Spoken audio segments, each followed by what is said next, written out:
এখানে একটা জায়গা একটু এগোনোর আগে বাকি টপিকগুলো দেখার আগে আমরা একটু একটা জায়গা ক্লিয়ার করে নিই। সেটা হচ্ছে এই যে এখানে অষ্টতলকটা কিভাবে তৈরি হয় একটু বুঝতে অসুবিধা হতে পারে।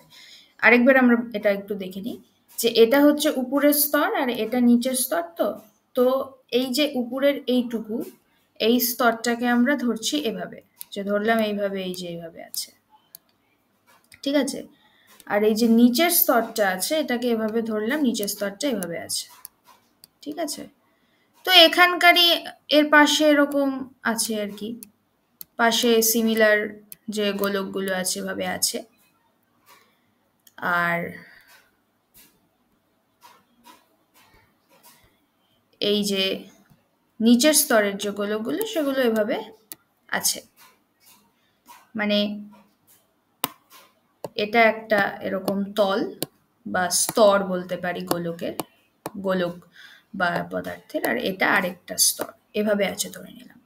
তো এখান থেকে যে কোনো তিনটা গোলক তুললাম আমরা এভাবে, এখানে এভাবে তুললাম, আর নিচের থেকে যে কোনো তিনটা গোলক তুলে নিলাম, এভাবে তুললাম। তো এদের মাঝখানে এই যে ফাঁকটা থাকে সেটার স্ট্রাকচার অবশ্যই এরকম হবে, ওইভাবেই গোলকটা থাকবে, তখন সেটা অক্টাহেড্রাল ভয়েড বা অষ্টতলকীয় ফাঁক তৈরি করে। তো এই জিনিসটাই এখানে দেখানো হয়েছে যে কিরকম এই যে উপরের ধরলাম এই যে তিনটে গোলক এভাবে আছে, এটা হচ্ছে উপরের দিকটা, আর এই যে নিচের দিকে যে তিনটা গোলক সেটা ধরলাম এভাবে, এভাবে আর এভাবে আছে। মানে ব্যাপারটা বোঝা গেল তো? মানে জিনিসটা ঠিক কিরকম, আমরা যদি এই যে এটাকে ভালো করে দেখি, এই যে যে নিচের স্তর যেভাবে থাকবে উপরের স্তরটা ঠিক উল্টোভাবে থাকবে। মানে এভাবে যদি নিচের স্তরটা থাকে, মানে এখানে বড় দুটো আর এই নিচে একটা, তাহলে উপরের স্তরটা ঠিক উল্টো থাকবে, মানে উপরে একটা নিচে এরকম থাকবে। এইরকম স্ট্রাকচার হলে তখনই মাঝখানে অক্টাহেড্রাল ভয়েড হয়। তার মানে উপরের স্তরটাতে গোলকটা এভাবে আর নিচে দুটো থাকবে। তাহলে আমি ধরে নিচ্ছি এটা হচ্ছে আমার নিচের স্তরটা, যেখানে এভাবে একটা গোলক আছে, এভাবে একটা গোলক আছে, আর এভাবে গোলক আছে, ঠিক আছে? এটা হচ্ছে আমার একটা স্তর। তো এর ওপরের ঠিক যে স্তরটা থাকবে সেটা ঠিক উল্টোভাবে থাকবে, মানে এরকম, এরকম আর এভাবে থাকবে, তাই তো? তো কিছুই না, এই জিনিসটাকেই জাস্ট আমরা একটু সরিয়ে দেখাচ্ছি গোলকগুলোকে, যাতে ছবিটা ভালো হয় আর কি। মানে এভাবে আছে, এভাবে আছে আর এভাবে আছে, তাহলে এটা আরেকটা স্তর। তো এদের মাঝখানে যে ফাঁকটা তৈরি হয় সেটাই অষ্টতলকীয় ফাঁক। কিন্তু এরা কিভাবে অষ্টতলক তৈরি করে সেটা একটু ক্লিয়ারলি আমরা বুঝে নিই। কিভাবে করছে, কিভাবে এরা আটটা তল তৈরি করে একটু দেখো। যে প্রথমত তো এরা নিজেরা জোড়া লাগিয়ে এটা একটা তল, আবার এটা একটা তল হচ্ছে।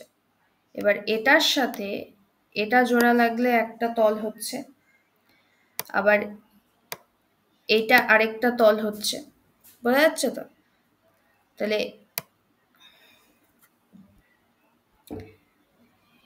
এই জায়গাটায় আমরা কিভাবে তলগুলো পাচ্ছি দেখা যাক।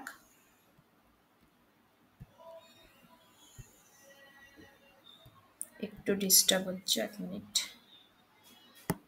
কোথায় গেল?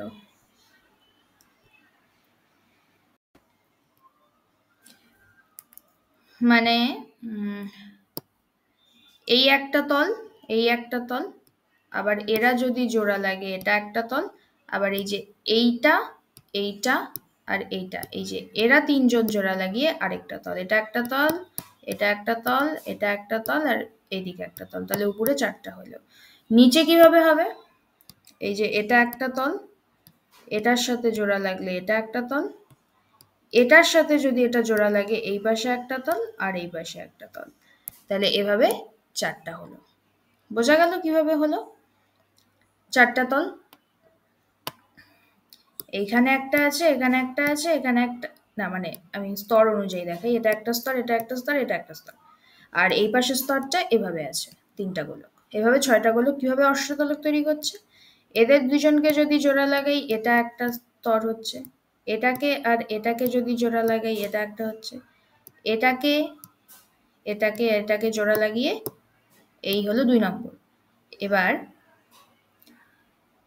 এইটা আর এই পিছনের যে গোলক এটা এটা মানে এই গোলকটা এই গোলকটা এই গোলকটা এদের তিনজনকে যদি জোড়া লাগাই আরেকটা স্তর। তাহলে কটা হলো টোটাল? 3টা।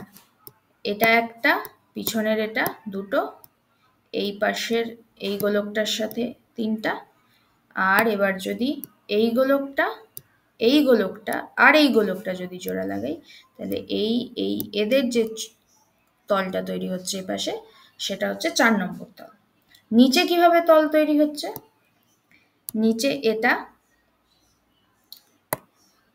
এটা এটা আর এটা মিলে এটা একটা তল, তাই তো? আবার এটা এটা এটা মিলে আরেকটা তল, ঠিক আছে? আবার এটা এটা আর এটা মিলে এই পাশে একটা, এটা এটা আর এটা মিলে এই নিচে আরেকটা। তো এইভাবে 4টা তল নিচেও তৈরি হচ্ছে আর উপরেও 4টা হচ্ছে, তো মিলে টোটাল 8টা তল তৈরি হচ্ছে অষ্টতলকী অষ্টতলকীয় ফাঁক।